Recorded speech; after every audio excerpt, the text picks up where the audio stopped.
Saudara, apa kabarnya? Semoga selalu sehat dan tetap semangat. Saudara, dalam 3 tahun terakhir, Kabupaten Minahasa Utara terus menunjukkan perkembangan dan kemajuan yang signifikan di berbagai aspek. Kabupaten Minahasa Utara telah berhasil meraih berbagai penghargaan, termasuk salah satunya dalam penurunan angka stunting dan peningkatan layanan kesehatan.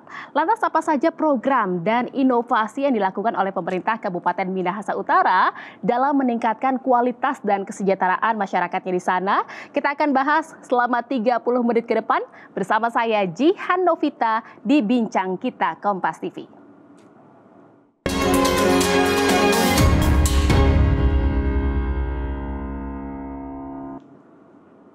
Dan saudara, untuk membahasnya sudah bergabung bersama kami di studio Kompas TV ada Bupati Minahasa Utara, Bapak Jone Ganda.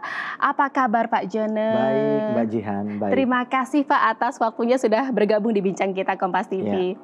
Baik, Pak Jone, ini kan kita ketahui Kabupaten Minahasa Utara ini menjadi daerah terbaik gitu ya di Sulawesi Utara dalam penanganan stunting. Bahkan angkanya ini melebihi prevalensi nasional. Ini luar biasa Pak, saya apresiasi sekali.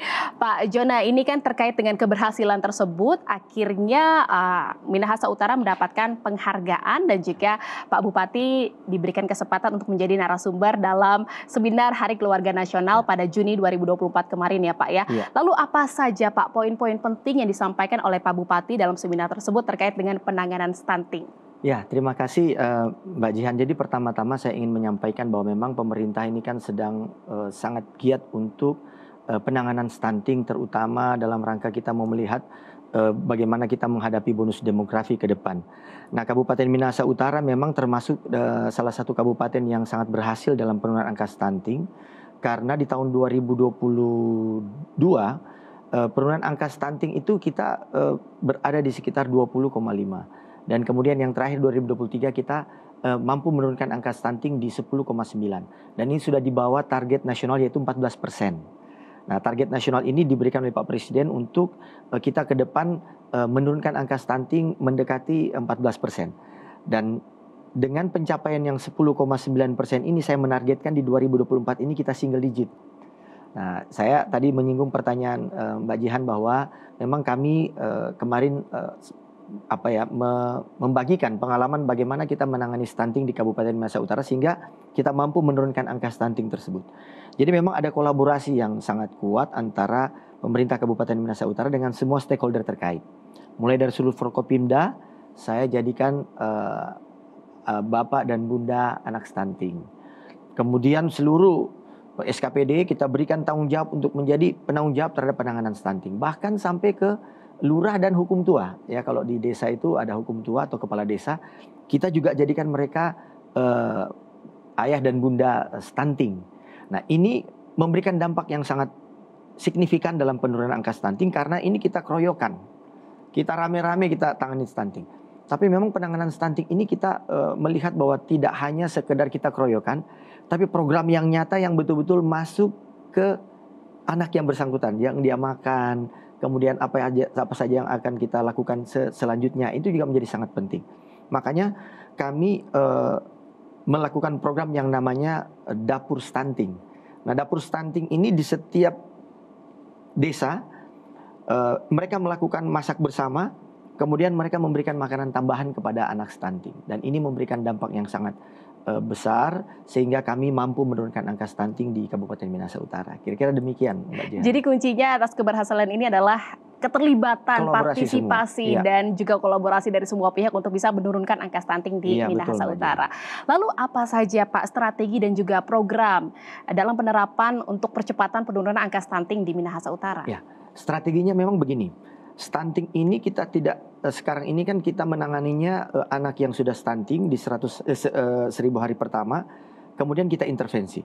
Nah, sekarang kita sudah masuk pada yang lebih advance lagi, kita melakukan langkah-langkah mitigasi. Nah, sebagai contoh programnya itu adalah kita memberikan edukasi kepada remaja putri. Bagaimana kita menyampaikan mereka harus siap untuk berumah tangga atau siap untuk menikah. Nah, ini harus ada betul-betul kesiapan, bukan cuma sekedar keinginan, tetapi mental semua kita sampaikan bahwa untuk menjadi seorang ibu ini harus bagaimana. Nah, ini kita lakukan pelatihan-pelatihan. Sebab kunci dari anak lahir stunting atau tidak, itu salah satu penentunya adalah ibunya. Ya. Nah, kalau ibunya ini kita tidak berikan penjelasan bagaimana nanti kalau dia hamil, dia harus rajin ke posyandu, bagaimana dia harus menangani janin yang ada di rahimnya. Nah, ini menjadi sangat penting. Karena kalau tidak ditangani sejak dini, pada saat anak ini lahir sudah stunting, maka akan jadi beban pemerintah.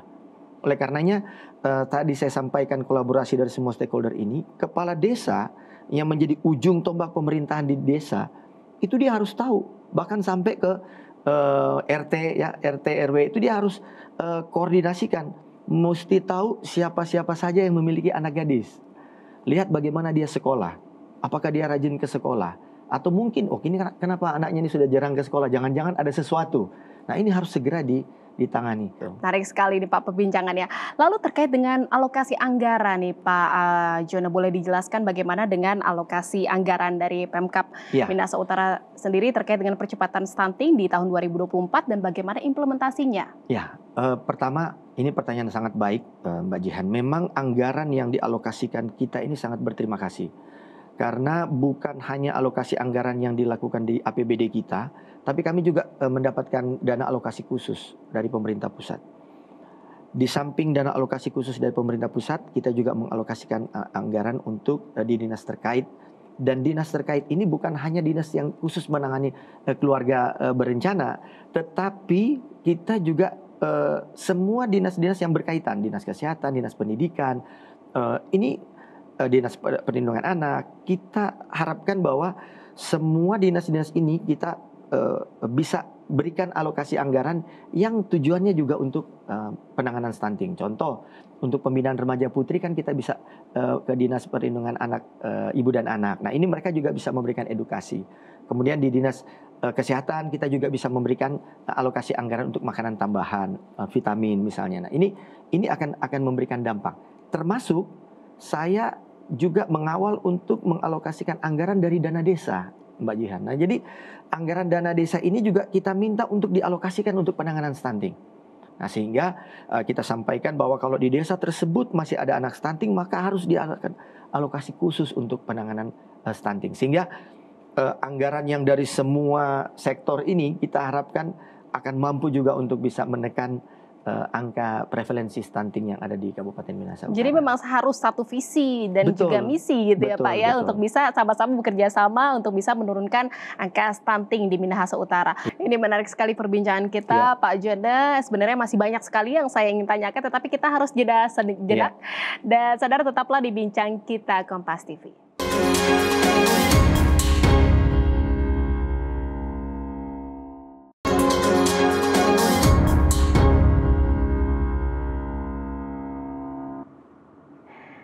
Saudara, kembali di Bincang Kita Kompas TV dan saya masih bersama dengan Bupati Minahasa Utara, Bapak Jono Ganda. Bapak Jono, ini kan terkait dengan keberhasilan dari Minahasa Utara terkait dengan percepatan penanganan stunting di Minahasa Utara ini bisa mendapat berbagai penghargaan gitu. Boleh dijelaskan penghargaannya apa saja yang didapat? Jadi Mbak Jihan, pada saat di Semarang dalam rangka Hari Keluarga Nasional Harganas itu, kami pemerintah Kabupaten Minahasa Utara, saya sebagai Bupati, kami menerima penghargaan yang namanya Manggala Karya Kencana. Ini penghargaan Manggala Karya Kencana ini adalah penghargaan tertinggi yang diberikan oleh BKKBN terhadap bagaimana pemerintah daerah itu atau orang, dalam hal ini kami pemerintah daerah, dalam hal penanganan untuk masalah keluarga. Nah, stunting adalah salah satu di antaranya. Tetapi di samping stunting, kami juga melakukan program-program dalam Bangga Kencana Keluarga itu dengan baik. Sehingga pemerintah Kabupaten Minahasa Utara ini dinilai sangat berhasil, sehingga kami termasuk dari salah satu penerima penghargaan Manggala Karya Kencana dari BKKBN Pusat. Dan ini sangat membanggakan bagi kami, walaupun itu juga kami melihat bahwa ini juga menjadi suatu tantangan bagi kita untuk tetap terus mempertahankan bahwa penghargaan ini bukan hanya sekedar penghargaan, tetapi program inilah yang akan kita teruskan, yang akan kita jalankan terus sehingga keluarga yang ada di Minahasa Utara ini secara holistik, secara keseluruhan betul-betul bisa dirawat, dijaga dengan baik di Minahasa Utara. Kira-kira begitu. Jadi fokusnya bukan hanya pengentasan stunting, tetapi juga kesejahteraan dari keluarga. Betul. Wah, luar biasa. Ya. Pak Bupati, Pak Jono, ini kan terkait dengan penghargaan juga, di mana pada 8 Agustus lalu, Pemkab Minahasa juga mendapatkan Minahasa penghargaan Universal Health Coverage atau UHC gitu ya Pak ya, pada peringatan 1 dekade pelaksanaan program Jaminan Kesehatan Nasional Kartu Indonesia Sehat. Nah, ini bagaimana Pak Bupati menyikapi terkait dengan apresiasi yang diberikan baru saja? Jadi Mbak Jehan, ini adalah yang kedua kalinya pemerintah Kabupaten Minahasa Utara mendapatkan penghargaan dari BPJS Kesehatan terhadap kepesertaan dalam Universal Health Coverage atau Jaminan Kesehatan Nasional ini, di mana tahun ini yang terakhir kami terima itu kami masuk kategori utama. Dan ini juga saya rasa di Indonesia belum banyak juga yang masuk dalam kategori utama, dan di Sulawesi Utara kalau tidak salah kami adalah salah satu atau mungkin kami satu-satunya. Nah, ini adalah sebenarnya upaya dari pemerintah Kabupaten Minahasa Utara untuk menjamin kesehatan seluruh masyarakat yang ada di Minahasa Utara. Keberhasilan kami untuk mendapatkan penghargaan tersebut karena kami mengikut sertakan bahkan sudah sampai 104% keikutsertaan dalam Jaminan Kesehatan Nasional ini. Nah, mengapa bisa lebih dari 100%? Karena ada juga yang masyarakat yang karena kami ini letaknya berada di antara dua kota, Manado dan Bitung, sehingga ada yang banyak yang masyarakat yang memiliki KTP luar yang ada tinggal di Minahasa Utara, termasuk bagian yang tercover juga oleh BPJS. Nah, sehingga ini menjadi penilaian tersendiri bagi BPJS Kesehatan terhadap kami. Yang kedua juga kami keaktifannya itu di atas 90%. Nah, dan saya rasa mungkin BPJS tahu bahwa tidak banyak juga daerah di Indonesia yang keaktifannya itu di atas 90%, dan kami adalah salah satunya. Nah, ini menjadi tolak ukur ya, penilaian-penilaian sehingga kami mendapatkan penghargaan tersebut, dan ini seluruhnya menunjukkan komitmen dari kami pemerintah Kabupaten Minahasa Utara dalam hal bagaimana kita memberikan pelayanan kesehatan terbaik bagi masyarakat di Minahasa Utara. Lalu apa yang membuat Kabupaten Minahasa Utara ini layak gitu Pak mendapatkan penghargaan UHC, dan bagaimana dengan alokasi anggaran UHC di tahun 2024 ini? Jadi pertama masalah kelayakan karena kami memang sangat aktif memberikan peningkatan fasilitas terutama bagi pelayanan kepada masyarakat dalam hal keikutsertaan dalam BPJS. Saya sebagai contoh, bagi masyarakat yang sudah mengikuti mandiri, kita dorong untuk dia ikut mandiri. Tapi yang tidak punya, mereka di cover dengan BPJS Kesehatan dari pemerintah. Nah, ini kita cover dengan anggaran. Nah, menyangkut pertanyaan tadi Mbak Jihan itu, di tahun 2023 kami mengalokasikan kurang lebih ada 21 miliar lebih anggarannya. Di 2024 ada hampir 30 miliar lebih. Nah, ini adalah bentuk komitmen dari kami untuk bisa menjamin bahwa setiap masyarakat yang memiliki KTP Minahasa Utara, mereka tidak perlu lagi terbebani dengan biaya kesehatan apabila mereka sakit. Dan kami juga berusaha untuk mengendorse pelayanan kesehatan, termasuk fasilitas kesehatan, baik itu di rumah sakit, puskesmas, maupun tempat-tempat praktek yang menerima BPJS, agar semakin tersebar lokasi-lokasi titik-titik yang bisa melayani masyarakat. Nah, ini juga kita bekerja sama dengan BPJS untuk bisa meningkatkan pelayanan kepada masyarakat, terutama di rumah sakit bagi pelayanan-pelayanan tertentu.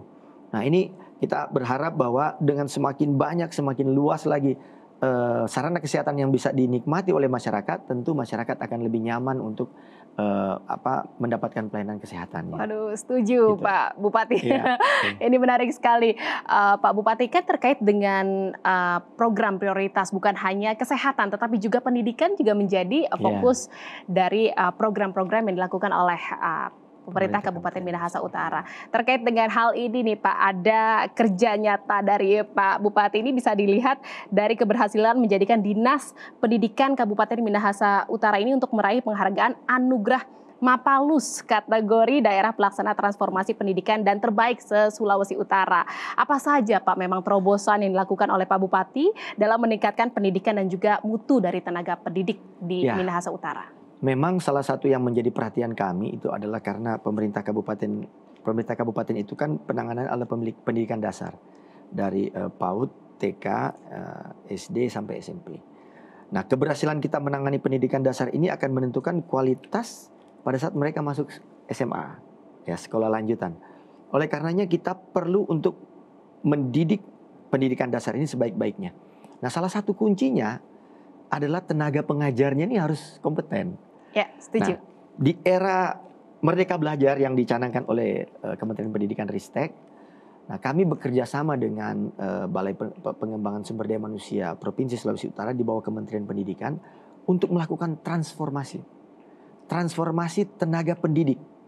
Nah, ini yang menyebabkan kami mendapatkan penghargaan itu. Kami bekerja sama, kita melakukan pelatihan kepada seluruh tenaga-tenaga pendidik kita di bawah bimbingan dari Balai Pengembangan Sumber Daya Manusia Provinsi Sulawesi Utara di bawah Kementerian Pendidikan Ristek ini untuk meningkatkan mutu dari tenaga-tenaga pendidik. Nah, kita berharap bahwa mutu dari tenaga pendidik ini apabila meningkat, tentu juga akan meningkatkan kualitas dari anak-anak didikan. Nah, ini kita melihat ada korelasi yang positif. Dan program Merdeka Belajar ini kan adalah program yang baru. Nah, metode-metodenya juga baru. Nah, sehingga perlu tenaga-tenaga pendidik ini kita latih dengan metode-metode ini. Nah, kita harapkan transformasinya, kita tahu transformasinya, perubahan ini akan membuat tenaga-tenaga pendidik ini akan makin menguasai bagaimana Merdeka Belajar tersebut diimplementasikan, sehingga akhirnya anak didiknya juga ini akan mengikuti, akan mampu mengimbangi dengan kondisi Merdeka Belajar yang saat ini dikembangkan oleh atau diberikan oleh Departemen Pendidikan dan Kebudayaan.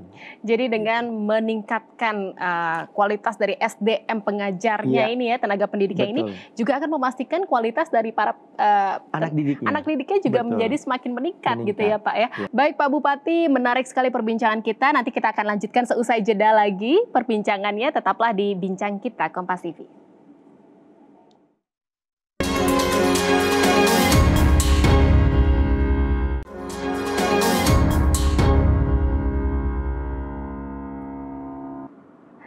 Terima kasih saudara, Anda masih bersama kami di Bincang Kita Kompas TV dan kita akan melanjutkan perbincangan dengan Bupati Minahasa Utara Bapak Jona Ganda terkait dengan meningkatkan kualitas dan kesejahteraan masyarakat di Minahasa Utara.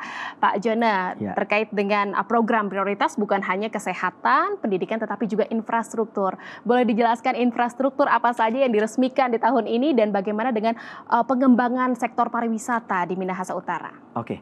Jadi memang salah satu bagian yang menjadi prioritas dari kami adalah selain kita pendidikan, kemudian kesehatan, juga kita berharap bisa meningkatkan infrastruktur. Nah, infrastruktur ini kita berharap akan mampu meningkatkan pertumbuhan ekonomi.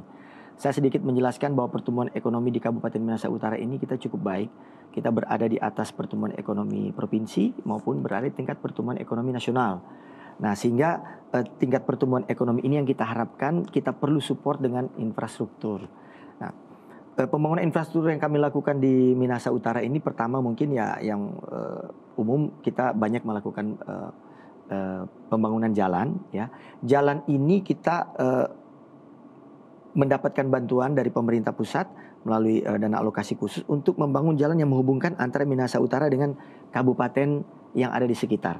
Nah, seperti yang kemarin ini kita pembangunan jalan Lembean Marawas itu menghubungkan antara Minahasa Utara dengan Minahasa Induk. Nah, kita berharap bahwa infrastruktur ini akan meningkatkan arus orang dan barang, sehingga ini akan juga meningkatkan pertumbuhan ekonomi. Termasuk juga membuka akses-akses baru.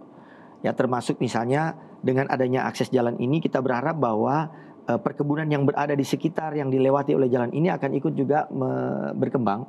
Dan itu akan meningkatkan nilai tukar petani. Nah, nilai tukar petani ini bisa meningkat karena ongkos dari transportasi akan lebih rendah. Kalau dulu mungkin mereka bawa pakai pinggul sendiri sendiri, tapi kalau ini kan bisa pakai kendaraannya.